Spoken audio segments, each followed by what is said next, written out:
تجھے سلامت رکھے اللہ تمہاری عمر برکت دے، تمہاری اولاد برکت دے، تمہاری نجات دے، بہت ساری بات اس نے لا کر کے مسجد کے دروازے میں چھوڑ دی۔ جاؤ بیٹا جاؤ، کہا چچا آپ نماز پڑھ کے ایک سو کتنے دن چاہتے ہیں جب آپ کو خدمت کرنے لگے پھر اس کے بعد مسجد میں چھوڑ کر بیچارہ جاتا۔ اور دوسری دن وہ رات میں پھر دوڑنے کے گھوم رہا تھا، ایک گلی کے اندر کسر ہونے کی دھکا دھکی ہونے کا آٹھ میں جیسے سے ٹارچ مارا ایک کڑکتی ہوئی آواز آئی، کون ہے؟ لائٹ بند کر ورنہ آ کر کے تیرے سینے میں چورا اتار دوں گا۔ کمینہ تو روشنی کا کام کرتا ہے، ارے ہم تو اندھیرے کے بیپاری ہیں، ہم تو اندھیرے کے بیپاری ہیں، ہمارا کام اندھیرے میں ہوتا ہے۔ معلوم یہ ہوا کہ کوئی ظالم اس تاریخ گلی میں کسی لڑکی کو دبوچے ہوا تھا اور اپنی شہرت کی آنکھ ٹھنڈی کر رہا تھا۔ تو پتہ یہ چلا روشنی سے وہ لوگ خوش ہوتے ہیں جو نیک راہوں پہ چلتے ہیں، اچھے راستے پہ چلتے ہیں، ان کو نور کی ضرورت ہے، نور والے ہی نور کو ڈھونڈتے ہیں، اچھے راستے پر چلنے والے، صراط مستقیم پر چلنے والے، اللہ کی رضا پر چلنے والے کو روشنی کی ضرورت ہے۔ اور بدکار کو، چور کو،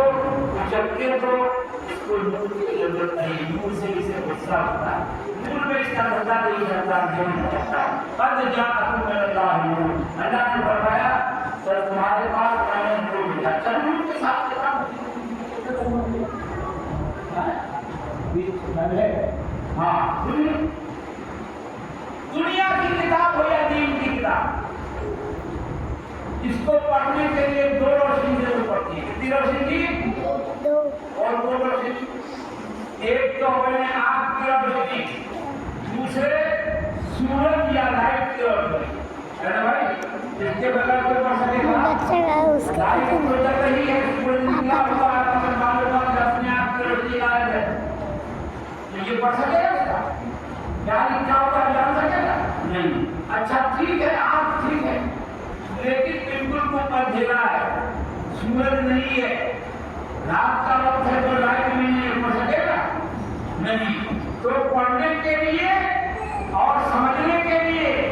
نور کی ضرورت ہے، روشنی کی ضرورت ہے، لائٹ کی ضرورت ہے۔ اللہ تبارک تعالیٰ نے ارشاد فرمایا قد جاءکم من اللہ نور و کتاب مبین، کتاب روشن کتاب ہم نے بھیجی ہے، مگر اس کے ساتھ ساتھ نور بھی بھیجا ہے۔ اے لوگو کلام اللہ کو سمجھنا ہے تو حبیب اللہ سے سمجھو، اور حبیب اللہ کو سمجھنا ہے تو کلام اللہ سے سمجھو۔ حضرت عائشہ صدیقہ رضی اللہ تعالیٰ عنہ جو تمام امت کی پیاری امی جان ہیں اور محبوب خدا کی محبوبہ ہیں، وہ فرماتے سے کسی نے پوچھا کہ اللہ کے رسول صلی اللہ علیہ وسلم کا اخلاق کیسا تھا، آپ کا اخلاق کیسا تھا؟ تو فرمایا کہاں بولو قرآن، فرمایا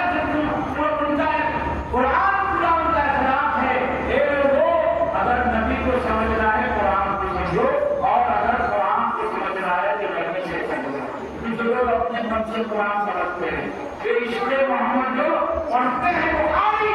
آتا ہے، بخاری ان کو بخاری نہیں آتی۔ دنیا کی تمام کتابوں کو پڑھنے کے لیے دو روشنی کی ضرورت ہے، مگر دین کی کتابوں کو پڑھنے کے لیے، قرآن کو پڑھنے کے لیے، حدیث کو سمجھنے کے لیے تین روشنی کی ضرورت ہے۔ آنکھ کی روشنی بھی چاہیے، سورج کی کرن بھی چاہیے، اور عشق مصطفیٰ کا نور بھی چاہیے۔ جب یہ تینوں چیزیں ہوں گی تب سمجھ میں آئے گا کہ دین کیا ہے۔ ضرور شریف پڑھیے اللہم صلی علی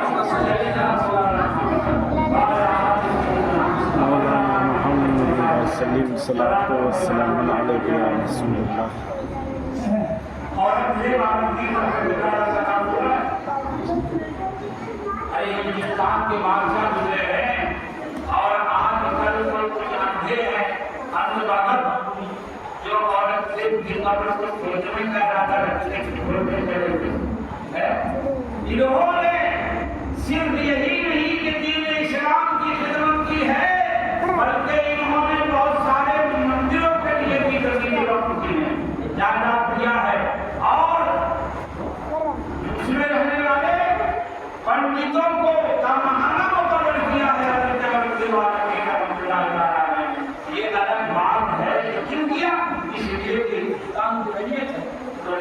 ساتھ ختم کرنا چاہتے یہ نہیں کہ انہوں نے یہ کر کے شرک کا کام کیا رعیت کے ساتھ رواداری رعیت کے ساتھ محبت کرنا بھی ضروری ہے رویت کا کہا تھا کہ حضرت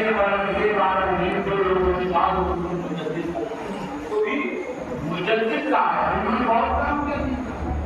ان کے زمانے میں لکھی گئی کتاب فتاوی عالمگیری اور مستند و معتبر کتاب ہے اور ایک دو عالم کی موجودگی میں نہیں انہوں نے یہ کام کیا کہ ہندوستان کے مشاہیر علماء کرام کو بلایا سینکڑوں کی تعداد میں علماء موجود ہوئے اور ان کے سامنے ایک مسئلہ رکھا کہ اس مسئلے کا جواب کیا ہے جب جس مسئلے پر تمام علماء متفق ہو گئے اس کو انہوں نے لکھا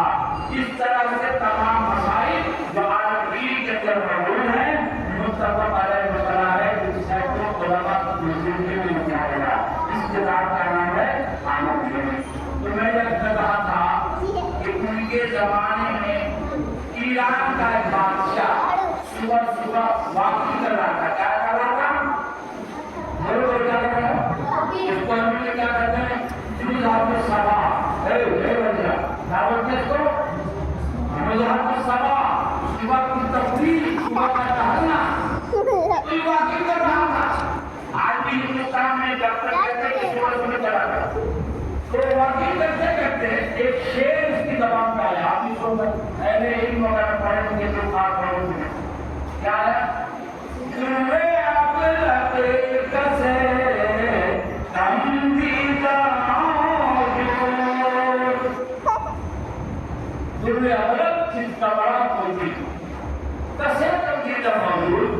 کسی نے بہت کبھی دیکھا ہوگا ایک تیسرا پہلی انجام اور ہماری طرح شاید میری چوٹی کا زور لگایا مگر دوسرا نہیں کہہ سکتا اور شیر مکمل کب ہوتا ہے جب سے دو مشکل ایک شیر ہوتا ہے ایک شیر نہیں ہوا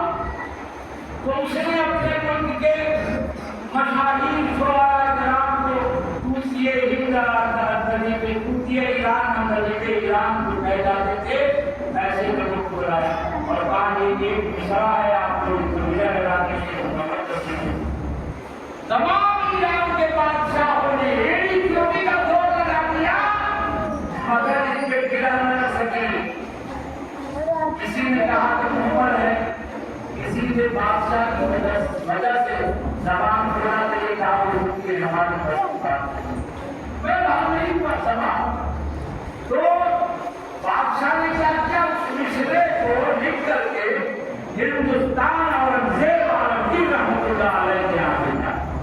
اس وقت ہندوستان میں فارسی پڑھی جاتی تھی بولی جاتی تھی عدالتوں میں بھی باتیں لکھی جاتی تھی بہت سارے ہندو افراد کو لگا فارسی جانتے تھے ہم لوگ جب چھوٹے چھوٹے تھے اس وقت میں بھی برہمن وغیرہ فارسی جانتے تھے اس کے چہرے میں فارسی ہوتی جاتی بہرحال تو اب اورنگزیب عالمگیر رحمۃ اللہ علیہ نے اپنے دربار میں بلایا اور کہا کہ اس پر آپ کہانی شاید سے گرا نہ سکے تو حضرت بہت پریشان رہتے لگے سوچا کہ ایران کے بادشاہ بھی ہندوستان کے شاعروں کی شعری صلاحیت کا امتحان کرنے کے لیے اگر اس پہ بھی نہیں لگے گی ہندوستان کی عزت تو کافی ہے کوئی وقار بادشاہ کے نزدیک نہیں رہے بہت پریشان کریں اسی پریشانی کے عالم میں چڑھ گیا ہے پریشانی کے عالم میں جب آدمی ہوتا ہے تو اس کے ماتھے پر اس کے لطیفے پھیلتے فکر آتا ہے بیٹی نے باپ کے چہرے کو دیکھا کہ آپ کو جان نصیب دشمنا